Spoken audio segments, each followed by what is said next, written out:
حضرة النظارة، نحييكم من مدينة صفاقس ونتمنى لكم أوقات ممتعة مع فقرات حصة اليوم.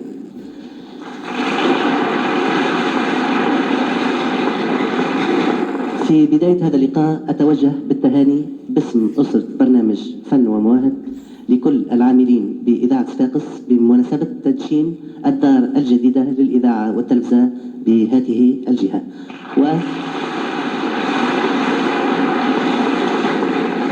ونقول لهم إن شاء الله محل مبارك عليهم وعلى كل المواطنين بجهة الجنوب وفي كامل تراب الجمهورية.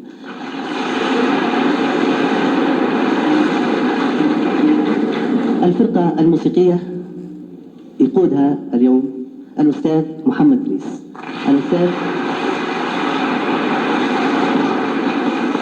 الأستاذ محمد دريس غني عن التعريف في صفاقس، كذلك السادة النظارة في كامل تراب الجمهورية يعرفوه، ملحن وقائد الفرقة الموسيقية بإذاعة صفاقس.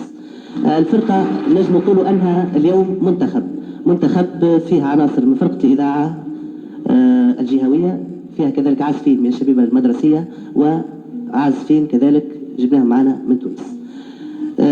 معايا اليوم في التحكيم أو في اللجنة الفنية الأستاذ علي الحشيشة، متفقد التعليم الثانوي في مادة الموسيقى، والزميل محمد رخيص أستاذ ناشط، ونشكره على مساعدته اللي كانت نجم نقولوا سبب 80% في تحقيق هذه الحصة، فشكرا سي محمد دريس.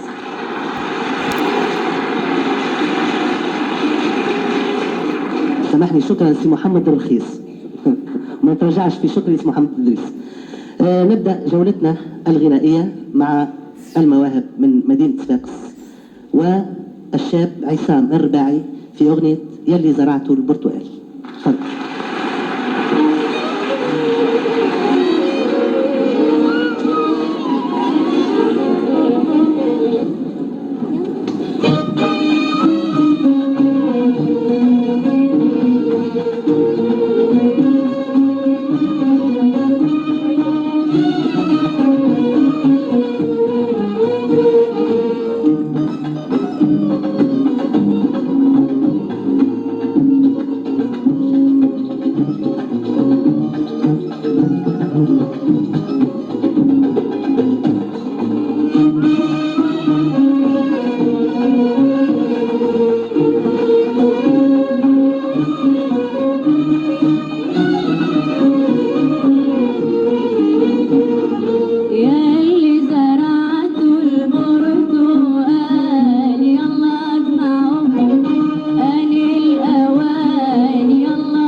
هذا التصفيق الحار أكبر دليل على إعجاب الحاضرين معنا بهذا الصوت.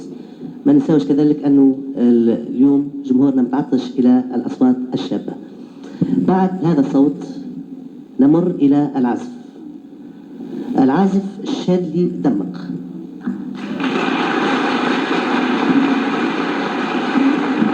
الشادلي دمق يقدم لنا تقاسيم على آلة العود.